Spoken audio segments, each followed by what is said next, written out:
ခင်ရေ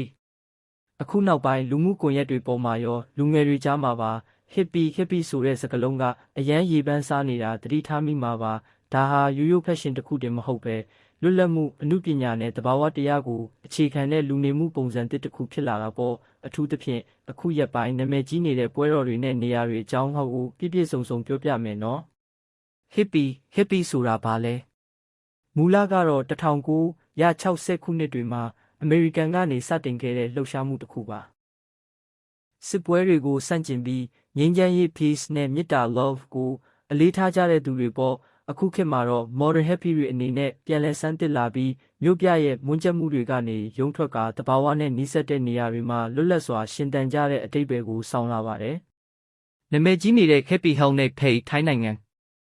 အခုရက်ပိုင်းမှာမြန်မာခီးသွားတွေကြာရောနိုင်ငံတကာမှာပါအကျော်ကြားဆုံးနေရာကတော့ထိုင်းနိုင်ငံမြောက်ပိုင်းကဖဲပိုင်မြို့လေးပါပဲ Pay Hippie Festival ဒီမြို့လေးမှာကျင်းပတဲ့ပွဲတော်တွေဟာအရန်ကိုထူးခြားပါတယ်လူတွေကအယောင်သွေးစုံတဲ့ဝတ်စုံတွေကိုဂီတာတီးသချင်းဆိုပြီးမိဘုံပွဲတွေလုပ်ကြတာပါဒါဟာခင်ကိုအမြဲပြောပြနေတဲ့စိတ်ဖိစီးမှုတွေကနေလွတ်မြောက်ခြင်း catharsis ရဲ့အမြင့်ဆုံးအဆင့်တစ်ခုပါပဲ Hippie Hill ဒါကတော့ပိုင်မြို့မှာရှိတဲ့နာမည်ကြီးအပန်းဖြေစခန်းတစ်ခုပါသူ့ရဲ့ထူးခြားချက်ကစမ်းပြတဲ့ပိတုကာလက်ရာတွေတောင်ကုန်းပေါ်ကလှပတဲ့မြင်ကွင်းတွေနဲ့အတူ slow life ကိုအပြည့်အဝခံစားနိုင်တာဖြစ်လို့လူငယ်တွေဓာတ်ပုံရိုက်ဖို့ရောအနားယူဖို့ပါအလူရက်သွားနေကြတာပေါ့မြန်မာနိုင်ငံက hippie ရနံတန်းတဲ့နေရာများမြန်မာနိုင်ငံမှာလည်းဒီလိုပဲမျိုးရတဲ့နေရာတွေနဲ့ပွဲတော်လေးတွေပိုပြီးအရှိန်ရလာပါတယ်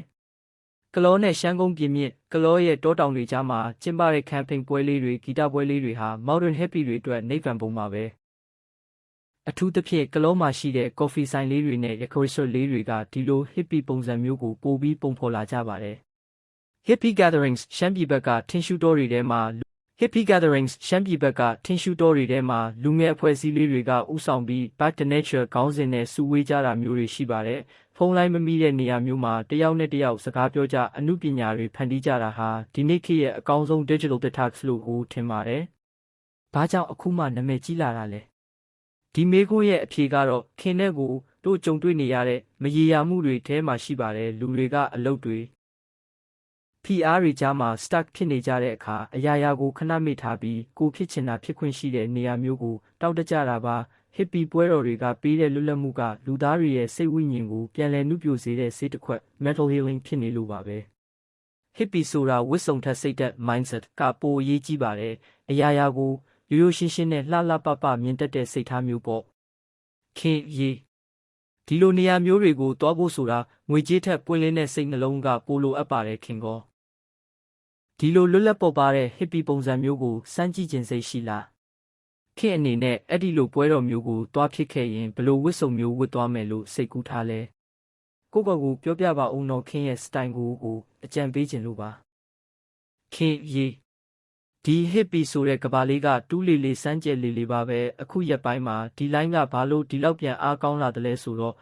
တို့လူသားတွေဟာဤပညာတွေကြားမှာအသက်ရှူကျက်လာလို့စစ်မှန်တဲ့အရာရတဲ့စီကိုပြန်ရှာချင်ကြလို့ပါပဲအဲ့ဒီတော့ hippie တွေရဲ့အသေးနှလုံးရှိရာနေရာတွေနဲ့သူတို့ရဲ့ရှင်သန်မှုလျှို့ဝှက်ချက်တွေကိုထပ်ပြီးခေါ်သွားပေးမယ်နော်ပိုင်ဖေးမျိုးလေးရဲ့အိမ်မက်ဆိုးကင်းတဲ့ညများထိုင်းနိုင်ငံမြောက်ပိုင်းကပိုင်ဆိုတာhippie တွေအတွက်တော့ကဘာပေါ်ကနောက်ဆုံးနိဗ္ဗာန်ပုံတစ်ခုလိုပါပဲအဲ့ဒီမှာရှိတဲ့ဖိတ်ခင်းရင်ပိုင်း6ကမ်းပါပုံမှာနေဝင်ချိန်ကိုထိုင်ကြည့်ရတာဟာဘာနဲ့မှမလဲနိုင်တဲ့အရာတာပါလူတွေဟာအဆင့်တန်းယာဒူးကုန်ရှိန်တွေကိုမြို့ပေါ်မှာထားခဲ့ပြီးခြေညက်ဖက်နဲ့တူလွဲအိတ်တစ်လုံးနဲ့ဟမ်မဆောင်ပဲစုံကြတာအဲ့ဒီမှာရှိတဲ့ bamboo bridge ဝါတတာလေးပေါ်လမ်းလျှောက်ရင်စပားခင်းတွေရဲ့အစိမ်းရောင်ကိုငေးကြည့်ရတာဟာခင်းရဲ့အုံနောက်ထဲကစိတ်ဖိစီးမှုတွေကိုချက်ချင်း format ချပစ်လိုက်တယ်လို့ပါပဲ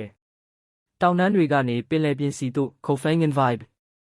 hippie ရင်ကျေးမှုကတောင်ပေါ်မှာတင်ရက်မနေပါဘူးထိုင်းနိုင်ငံတောင်ပိုင်းက Kofangan ကျွန်းဆိုရင် full moon party ကြောင့်နာမည်ကြီးပေမဲ့သူ့ရဲ့တစ်ဖက်ချမ်းမှာတော့အရန်ငြိမ်သက်တဲ့ healing communities တွေရှိပါတယ်အဲ့ဒီမှာတော့ hippie တွေဟာမနက်ခင်းမှာယောဂ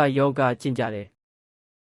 တက်လွတ်စားတောက်ကုန်တွေကိုကိုယ်တိုင်ချက်စားကြတယ်ညဘက်မှာတော့ကမ်းခြေမှာမိကစားပွဲ fire spinning တွေနဲ့ကားကြတယ်ဒါဟာဖွံ့ဖြိုးပြီးနိုင်ငံသားတယောက်ရဲ့အမြင်မှာတော့ wellness tourism ကျန်းမာရေးအခြေပြုခီးသွားလာမှုရဲ့ပြရုပ်တစ်ခုပါပဲ hippie လမ်းကြောင်း the hippie trail ရဲ့တမိုင်းရင်းနဲ့ခင်တိလား 1980ခုနှစ်တွေတုန်းကဥရောပကလူငယ်တွေဟာလန်ဒန်ကနေအာရှအထိဘတ်စကားတွေရထားတွေနဲ့ခရီးထွက်ခဲ့ကြတယ်။အဲ့ဒါကို The Happy Trail လို့ခေါ်ကြတာပေါ့။အာဖဂန်နစ္စတန်အိန္ဒိယကကိုအားကောအားကမ်းခြေနီပေါကခတ္တမန္နုစတဲ့နေရာတွေဟာအဲ့ဒီခေတ်ဟစ်ပီတွေရဲ့ဗဟိုချက်တွေပေါ့အခုခင်မြင်နေရတဲ့ဟစ်ပီပွဲတော်တွေဟာအဲ့ဒီခေတ်ကလွတ်လပ်မှုကိုပြန်လည်တောင်းတတဲ့အလွမ်းပြေပုံရိပ်တွေလို့ပြောလို့ရပါတယ်ဟစ်ပီဖြစ်ရခြင်းရဲ့စိတ်ပိုင်းဆိုင်ရာအမျက် mental freedom လူတွေကဟစ်ပီဆိုရင်အဝတ်စားဖျို့ရဲနဲ့ရှောက်သွားနေတယ်လို့ထင်တတ်ကြတယ်ဒါကအပေါ်ယံအယူအဆအမှားလေးပါတကယ်တော့ဟစ်ပီစိတ်သက်ရဲ့အနှစ်သာရက non attachment တွေ့တာမှုကင်းခြင်းပါပစ္စည်းဥစ္စာတွေနောက်ကိုအတင်းမလိုက်ဖဲကိုယ့်ရဲ့စိတ်ချမ်းသာမှုကိုပထမဦးစားပေးတာခင်ဟာကိုအမြဲပြောသလိုပဲအလုတ်သေးသေးလေးတွေကိုပြီးအောင်လုပ်တာမျက်နှာတစ်တာတွေကချက်ချင်းလက်ငင်းစိတ်ကြည်စေပေမဲ့ဟစ်ပီစိတ်သက်ကတော့ရေရှည်စိတ်ချမ်းသာမှုကိုပေးနိုင်ပါတယ်ဟစ်ပီတယောက်ရဲ့အိတ်ကက်ထဲမှာငွေအများကြီးမရှိခြင်းရှိမဲ့ဒါပေမဲ့သူ့ရဲ့ရင်ဘတ်ထဲမှာတော့ကဘာကြီးတစ်ခုလုံးကိုချစ်နိုင်တဲ့မေတ္တာတွေအပြည့်ရှိတယ်ခင်ရေဒီလိုဟစ်ပီပွဲတော်တွေမှာခင်သာရောက်နေမယ်ဆိုရင်ခင်ရဲ့အတွင်းစိတ်ထဲကအမှုပညာတွေတီထွင်ဖန်တီးမှုတွေဟာပန်းပွင့်လေးတွေလိုဝေစာလာမှာအသေးချပါပဲခင်နောက်ကျနေတဲ့နေရာလေးတွေမှာခင်မိတဲ့စိတ်ဓာတ်တွေနဲ့ရှင်သန်နေထိုင်ရတာဟာတကယ်ကိုရင်ခုန်စရာခရီးစဉ်တစ်ခုပေါ့အခုကိုပြောပြတဲ့နေရာတွေထဲမှာတောင်ပေါ်ကမြူခိုးတွေကြားကပိုင်မြို့လေးကိုပို့သွားခြင်းလားဒါမှမဟုတ်လှိုင်းတန်တွေကြားကကိုဖန်းငန်ကမ်းခြေကိုပို့သဘောကျလားခင်ရဲ့စိတ်ကူးတွေကနေရာလေးကိုပြောပြပါဦး